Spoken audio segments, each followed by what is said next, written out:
Hi, this is Liz Coley. Welcome back to Undercover Reading. We're reading The Captain's Kid. We're Chapter 6, Part 5. My first impression of Miss Greta as a little brown bird came back to me when we all arrived at the rec center. She came up to my navel, weighed maybe 45 kilos with her running shoes on, and looked too thin to bench press a feather. Her wiry black hair was cut right to her head, which bobbed when she spoke, and her black eyes were sparrow bright. As it turned out, she was solid muscle. She demonstrated all the strength equipment at a level that drew gasps of surprise and envy.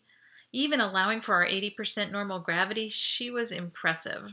She showed us the lap lanes and aerobic machines and finished by taking us through the yoga rooms to the changing areas. "Find your size and suit up," she commanded, pointing to a rack of new athletic gear in assorted sizes. "One day is always game day. We'll rotate through strength, aerobics, flexibility, balance, and endurance the rest of the week. But I like to start off with team sports and games. What do you say to a little game of tag?" Lots of eyes rolled to the ceiling. Then she added, "Zero-G style." Everyone erupted in smiles like mine, except Karthik, who wore a scowl of sheer dread. I dropped a hand on his shoulder and advised in a whisper, "Just remember to keep breathing. Choose your up direction and focus on it. You'll be okay." "Whatever you say, boss." His tone was entirely unconvincing. With the promise of zero-G romp, everyone changed in a flash and followed Miss Greta toward the elevator, like an oddly assorted family of 18 ducks. "Where are we going?" Con asked from the front of the line. "Hub D," Miss Greta told her. Of course, the vacant hub. Miss Greta explained, "Since it's not housing passengers, we're not wasting ship's power on artificial gravity. We can use the corridors for our game." "What about light and heat?" I asked. I remembered the chill when Karthik and I first were poking around the ship. "I asked engineering to start cranking up the heat last night. Should be up to around 10 to 15 by now." "Just for us?" I asked. "Isn't that wasteful as well?" Miss Greta shook her head no. "Doesn't use any extra energy like gravity generation. They just reroute waste heat from the engines. At the clip we're going now, we've got heat enough for the whole ship and then some." The elevator stopped, and she thrust out her two arms to hold us in. "Attention all! Exit with extreme caution so I don't have to wash your blood off the ceiling. It's been a long time since some of you have been in zero-G, am I right?" The class's version of caution was piling out on top of each other, crashing in their rush down the corridor spoke. Miss Greta yelled after them, "Careful, everyone! This game will not begin until I've seen all of you move carefully in one lap around the hub." I left the elevator last and stepped partway up the wall to avoid the chaos. I tipped sideways, one arm trailing fingertips along the ceiling, and walked horizontally over the heads of the others. A moan came from below me. "Karthik."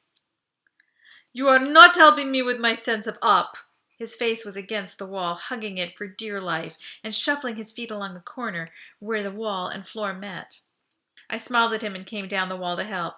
"Come on, K-Man," I urged. "Let's go. Copy my moves." He laughed ironically. "I'm not doing your crazy web tricks and leaving a trail of vomit behind me." "No sudden moves," I said. "Soften your knees and make everything slow and gradual. Imagine the air is thick as flat cake syrup." My stomach growled. "Use the wall for guidance and glide along." We reached the end of the corridor and turned into it to start our required lap. No one was in sight ahead of us. From behind me came a cry, "Help, Brandon! Catch me!" I spun around with my arms up just as an Andre-shaped bullet came flying at my head. I backed against the wall, reducing the problem to 2 dimensions, gave a slight jump up, and caught her spinning body. The wall gave me the leverage to dampen her momentum, and with a one-handed push on the ceiling, I had her safely back on the ground. "I don't understand," she complained. "I was moon-hopping, but I went all crazy out of control." She gave a little bounce as she said it. I put a hand on her head to hold her in place. "There's a huge difference between lunar gravity and no gravity." Karthik was staring at me, mouth open, wide-eyed. "How'd you do that? You moved like a zero-G ninja." An invitation to show off I couldn't resist. I flexed my knees slightly, spun myself through a 180, heels overhead, and stopped with my feet on the ceiling, my nose at Karthik's eye level. You mean like this? Karthik clutched his stomach. Impressive! Now get down before I lose it.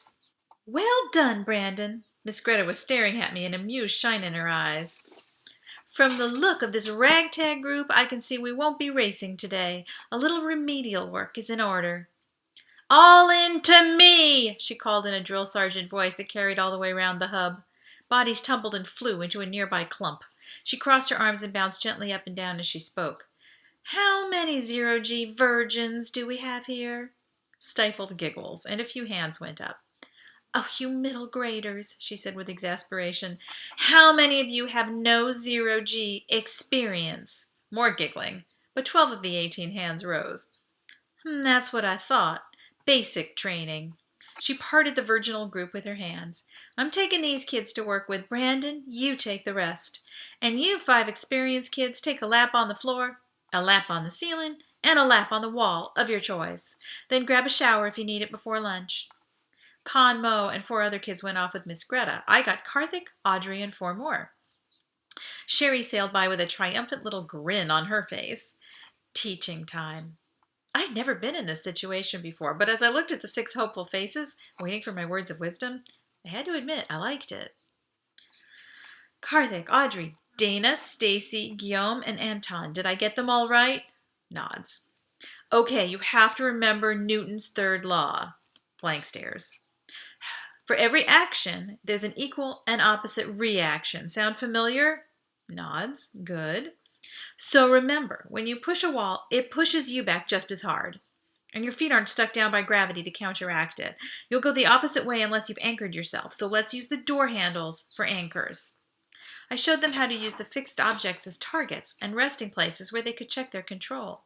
The handles were also a visual focus, which was critical to overriding the inner ear screaming that they were endlessly falling. My group made me proud. By the time Miss Greta came around to get them for showers, they were advancing with something close to coordination. My feet nearly lost their grip on the floor at Audrey's grateful smile. I stayed strong, even though I couldn't shake the memory of catching her mid-flight and her complete trust that she knew I would.